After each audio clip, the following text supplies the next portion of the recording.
We've briefly now talked about d and f orbitals, but have mainly focused upon s and p orbitals. We've also talked quite a lot about carbon atoms. Carbon atoms have 4 valence electrons. Those electrons might be in s orbitals, or they might be in p orbitals. It's useful to think about what would happen if we were to combine the shape of an s orbital with the shape of p orbital. This is called hybridization.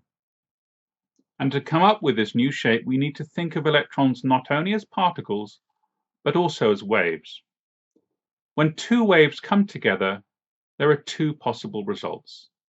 If 2 peaks come together, there can be an increase in the wave size. If a peak and a trough come together, there can be a decrease in the wave size. A p orbital has electrons in each lobe being out of phase with each other.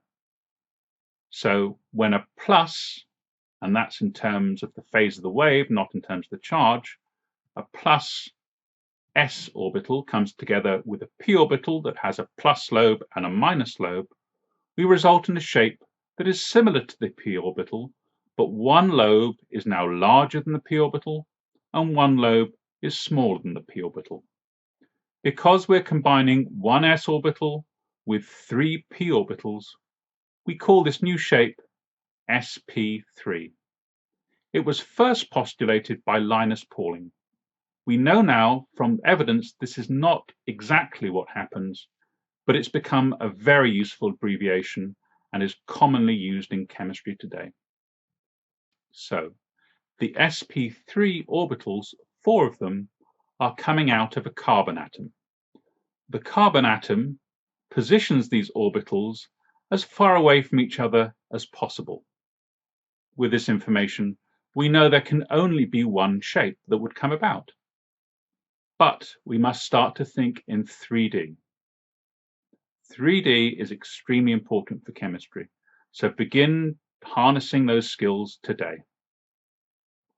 Looking at this structure, we can see that 2 of the sp3 orbitals remain in the plane, and those are the ones that have been drawn, if you will, in an ordinary way.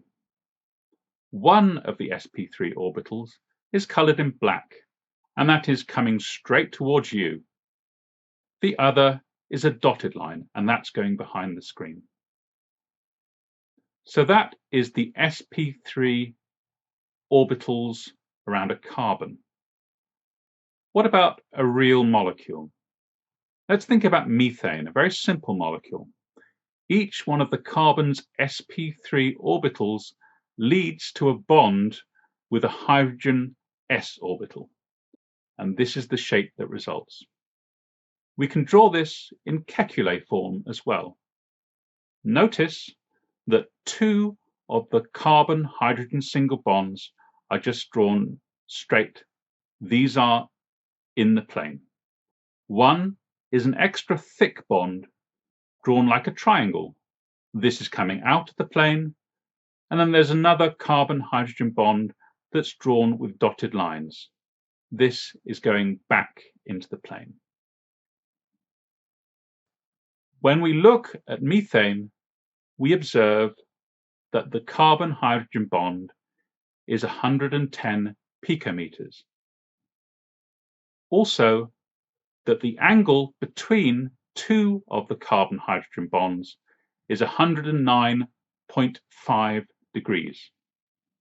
This is common for an sp3 hybridized carbon.